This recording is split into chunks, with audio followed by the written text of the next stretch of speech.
Khomai ibung khoi ngako Khomai khangchina daba sana mama ngasi se kari nimina laimana changol se nimini o adudi ngasi nimitse in thogi manakta chakadabuni ne ibung khoi aishu kabu kaurine sabu yadre noi an ga wasilakpaga kaudam thirin ibung khoi fare mama agi koi ga kadai puthok lobune Khamaisu khadrak mapini minaga hinjalamde laimana seme baba kadai ibung sa chalasi noi sabu yadre he adudi chalasi han kharathuna asumna khamai konungda chalammi laimana masigi nupasibu kamai tawni mathong lai machadi mi mana migi seba tawni na tawrisibu aidiba onthong na wadorida masigi nupasigi hekle minaru basa nomote he puningse lektana leitida asumna khamai konungda yora ami khamoina inintho kurumjari yai khomana yare ozamai ba karamba matamdana hena fagane haibudo ozana mukta haibiro yaikhombasu marebakpu nungsiba misakni lebak miyamnasu yaikhombabu yamna nungsijai khamoina iningthau yachangakpu matamdana hena fagatobo male o fare aderi ozamai basu ngaya pothabiro fagani iningthau asomdana kaujiralna ima nang leramabudi ngasi nasana wari basa khadada oirabasu khangani ko ima nambu amutadi nasana wari basa uduna amutadi nasagi mangda lepdaru ima kaujiralgi mama yaikhomagina oigi lamdang oirivi sundari singgi ningthau kharana landarakpada sundaribu faraga pukhibadagi ngasi fawba hinglibara sikharabra hujik fawba mafam khangdana lairibani yaikhomba mahaksu yauna sahi kaya leptana jingi mafam ayambada thiki adubu phangba kabadi lairamde yaikhomana ipagi ibungo nangna hayengwai chawbu sari faraba kanda ipadi kari khumgani he ishor nangi kusemse angakpanida asuknori bechasibu nganna mama gadamda halida adabu aina wasakli he ishor akanba saum laklabasu ai ichagi gidamak hingani kanagisi mating fangalo yaikhomba tumnambadagi sat launa hawgalai aduga sundari gi ayek pasaktambu pian yingjai yaikhomana sundari nangbu kaida leibage asuk kai matamsibu nangbu kaida leibano nangbu nachachibu nusiba phaudraba karimta ngasidi nachachi chawbu sari farline sundari matam mabu kanana se tingba ngamda horeng kari thokani hayeng kari oigani haiba ngamde asumna leringagi matamda lanmi amana iningtho numisu taraga tawre aduna amaiba kaujaraage yaikhomana mitki pite totuna koromo aisu laage chalo phagani iningtho yaikhomba sundari gi ayek pasaktambu makutna nanthaduna nangsi narabukti othongna thikreda aina mamamuki mapukta kayam yamna lanbana nang ai lemino haina tamlamjibano asamna yaikhomba mapalamda tholai aduga khomaina iningtho numisu mamni tawrebanina ahunaba tawjarage yaikhomana hoi tawrasi ado jamaiba pojade loina sureko khomaina hoi sure iningtho fare ipagi ibugo ipagi kaujeral panthau lao nang waja ngaraga lairine hoi panthau khomaina jangada bapoje sing selangami iningtho mayam tang pami hai kana lei mairama purau hoi iningtho lanmi yamana jamaiba somda lairi khomaina asumna ngasaina yumdana mi maromu usitriba khanganidana iso lakna gebano khomaina iningtho yembiye mubigi marumdi yaramdebo ꯌꯥꯏꯈꯣꯝꯕꯅ ꯍꯩ ꯅꯣꯏꯕꯨ ꯅꯃꯥꯏ ꯅꯃꯤꯠ ꯊꯛꯄ꯭ꯔꯣ? ꯑꯩꯅ ꯅꯍꯥꯟꯅ ꯍꯥꯏꯗꯕ꯭ꯔꯣ? ꯌꯧꯔꯛꯇ꯭ꯔꯤꯉꯩꯗ ꯆꯪꯒꯗꯕ ꯄꯣꯠꯆꯩꯉꯩꯗꯨ ꯁꯦꯝ ꯁꯥꯔꯒ ꯊꯝꯃꯣꯅ ꯍꯥꯏꯗꯕ꯭ꯔꯣ? ꯆꯠꯂꯨ ꯂꯧꯔꯨꯁꯣꯅꯦ. ꯅꯃꯥꯏ ꯅꯃꯤꯠ ꯊꯛꯈ꯭ꯔꯦꯗ ꯅꯣꯏꯁꯥ. ꯄꯣꯠ ꯆꯩ ꯄꯤꯕꯗꯕꯨ ꯃꯨꯟꯅ ꯃꯨꯟꯅ ꯌꯦꯡꯉꯒ ꯄꯤꯒꯗꯕꯅꯤ. ꯆꯠꯂꯨꯅꯦ ꯂꯧꯔꯨꯁꯣꯅꯦ. ꯈꯥꯎꯃꯩꯅ ꯂꯥꯟꯃꯤ ꯑꯗꯨꯗ ꯃꯤꯠꯆꯤꯅ ꯈꯠꯆꯤꯜꯂꯤ. ꯂꯥꯟꯃꯤ ꯑꯗꯨꯗꯤ ꯁꯥꯎꯕꯅ ꯂꯣꯏꯔꯝꯃꯤ. ꯍꯣꯏ ꯏꯅꯤꯡꯊꯧ. ꯌꯥꯏꯈꯣꯝꯕꯅ ꯖꯃꯥꯏꯕ ꯏꯅꯤꯡꯊꯧ ꯑꯇꯩꯗꯤ ꯂꯣꯏꯅ ꯁꯨꯔꯦꯀꯣ? ꯍꯣꯏ ꯁꯨꯔꯦ ꯏꯅꯤꯡꯊꯧ. ꯐꯔꯦ ꯐꯔꯦ. ꯍꯩ ꯈꯔ ꯊꯨꯅ ꯂꯥꯛꯎꯅꯦ ꯅꯣꯏꯕꯣ. ꯄꯤꯔꯣ ꯄꯤꯔꯣ. ꯖꯃꯥꯏꯕ ꯁꯦ. ꯀꯗꯥꯏ ꯀꯗꯥꯏ? ꯈꯥꯎꯃꯩꯅ ꯑꯃꯨꯛꯁꯨ ꯇꯨꯃꯤꯟꯅ ꯂꯥꯟꯃꯤ ꯑꯗꯨꯗ ꯀꯝꯗꯧꯋꯤ? ꯂꯥꯟꯃꯤ ꯑꯗꯨꯗꯤ ꯁꯥꯎꯕꯅ ꯂꯣꯏꯔꯝꯃꯤ. ꯑꯗꯨꯒ ꯃꯃꯤꯠ ꯆꯨꯛꯇꯣꯛꯇꯨꯅ ꯌꯦꯡꯉꯝꯃꯤ. ꯑꯁꯨꯝꯅ ꯈꯥꯎꯃꯩꯅ ꯂꯥꯏ ꯈꯨꯔꯨꯝꯕ ꯍꯧꯔꯛꯑꯝꯃꯤ. ꯃꯆꯤꯟꯗꯁꯨ ꯂꯔꯣꯟ ꯈꯔ ꯁꯣꯟꯕ ꯍꯧꯔꯛꯑꯝꯃꯤ. ꯈꯥꯎꯃꯩꯅ ꯃꯖꯥ ꯏꯕꯨꯡꯉꯣ ꯌꯥꯡꯀꯣꯛꯆꯥ ꯑꯍꯨꯝꯂꯛ ꯊꯣꯛꯅ ꯏꯟꯊꯣꯛꯂꯛꯎ. ꯑꯁꯨꯝꯅ ꯀꯥꯎꯖꯦꯔꯜꯅ ꯌꯥꯡꯀꯣꯛ ꯑꯗꯨꯕꯨ ꯑꯍꯨꯝꯂꯛ ꯊꯣꯛꯅ ꯏꯟꯊꯣꯛꯂꯛꯑꯝꯃꯤ. ꯑꯗꯨꯒ ꯈꯥꯎꯃꯩꯅ ꯌꯥꯡꯀꯣꯛ ꯑꯗꯨꯕꯨ ꯄꯨꯈ꯭ꯔꯤ ꯃꯄꯥꯟꯗ ꯄꯨꯔꯛꯑꯝꯃꯤ. ꯑꯗꯨꯒ ꯈꯌꯣꯝ ꯑꯗꯨꯕꯨ ꯅꯤꯡꯊꯤꯅ ꯄꯨꯈ꯭ꯔꯤ ꯑꯗꯨꯗ ꯊꯥꯗꯅ ꯃꯆꯤꯟꯗ ꯂꯔꯣꯟ ꯈꯔ ꯁꯣꯜꯂꯝꯃꯤ. ꯑꯁꯨꯝꯅ ꯈꯌꯣꯝ ꯑꯗꯨꯕꯨ ꯊꯥꯗꯕ ꯂꯣꯏꯔꯕ ꯃꯇꯨꯡ ꯀꯣꯟꯊꯣꯡꯗ ꯊꯣꯛꯂꯛꯇꯨꯅ ꯏꯁꯣꯔꯃꯥꯒꯤ ꯃꯆꯤꯟꯖꯥꯛꯄꯨ ꯊꯥꯗꯣꯛꯇꯨꯅ ꯍꯟꯅ ꯌꯦꯡꯉꯝꯗ ꯀꯣꯟꯊꯣꯡꯗꯒꯤ ꯆꯪꯉꯛꯑꯝꯃꯤ.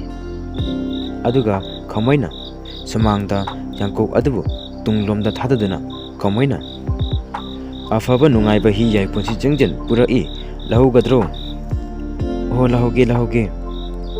ꯈꯥꯎꯃꯩꯅ ꯇꯔꯦꯟ ꯄꯨꯡꯐꯥꯏ ꯄꯥꯏꯗꯨꯅ ꯀꯥꯎꯖꯦꯔꯜꯒꯤ ꯃꯀꯣꯛꯇ ꯂꯔꯣꯟ ꯈꯔ ꯁꯣꯟꯗꯨꯅ ꯄꯣꯞ ꯄꯣꯞ ꯌꯩꯗꯨꯅ ꯅꯥꯟꯊꯕꯤꯔꯝꯃꯤ. ꯑꯁꯨꯝꯅꯁꯨ ꯐꯔꯅꯤꯗ ꯐꯔꯅꯤꯗ. ꯑꯗꯨꯒ ꯌꯥꯏꯈꯣꯝꯕꯅ ꯀꯥꯎꯖꯦꯔꯜꯗ ꯏꯄꯥꯒꯤ ꯏꯕꯨꯡꯉꯣ ꯁꯦ ꯅꯪ ꯑꯣꯖꯥꯃꯥꯏꯕꯗ ꯄꯤꯌꯨ.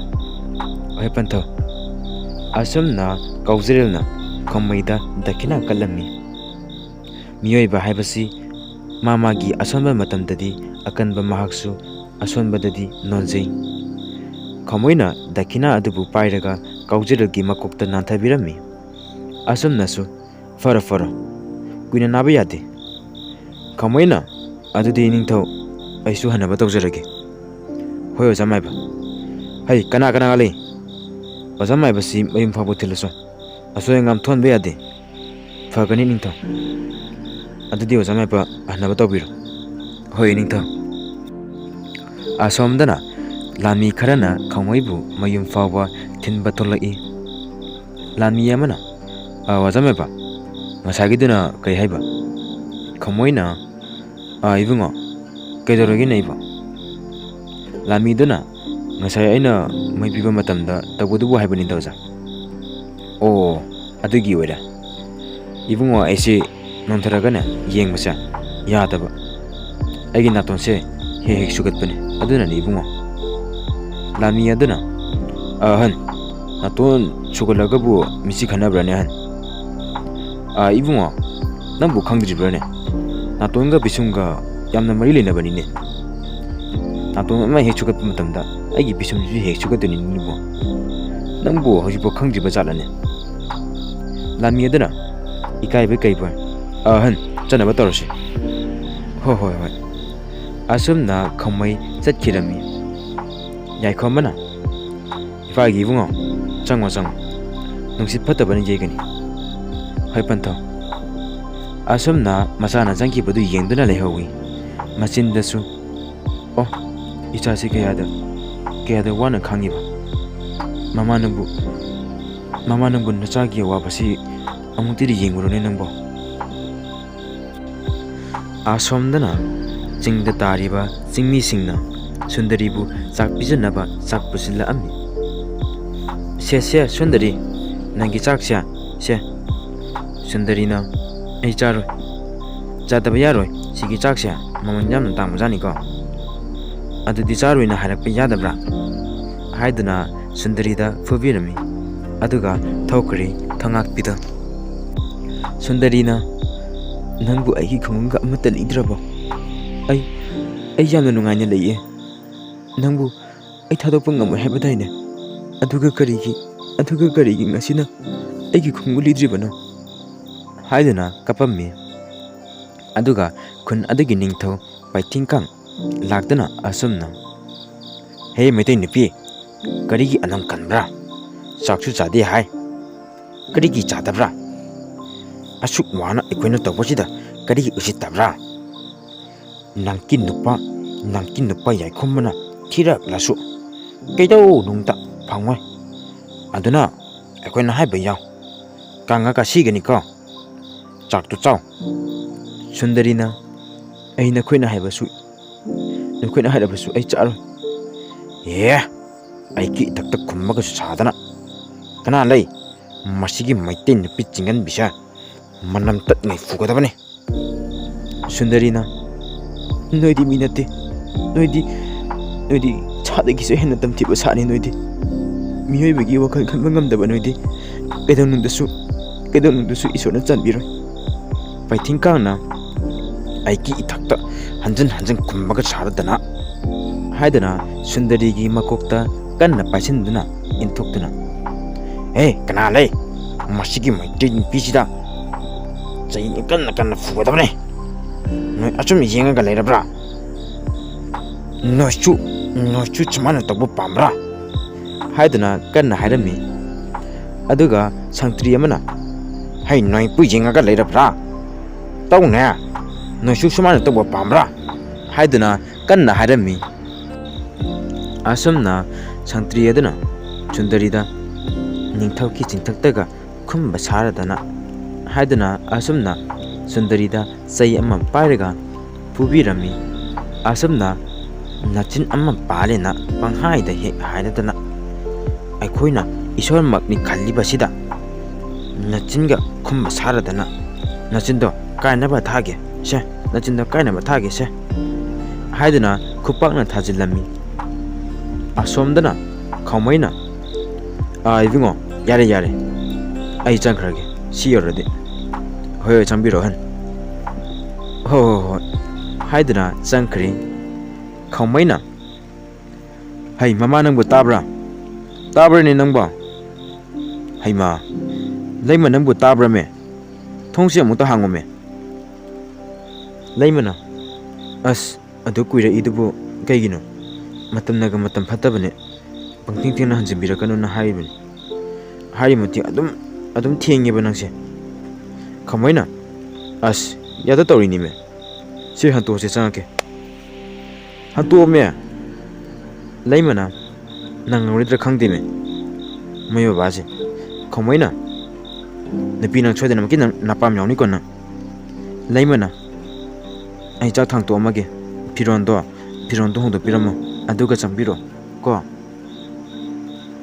ho chalama aisu laage masini pisi diba nomote hek chawda base yawda bane akoi mungsi laimana moibe bala o khamoina ho laage firongo hongto pongo khangda bane yamna keno tawo jani masini pisi ai yawde lebe ngamda ba khangdi me ho la kadai kai injangno seba thongbane yamna hawbane mayba hawramni aisu khangi hawramdo mali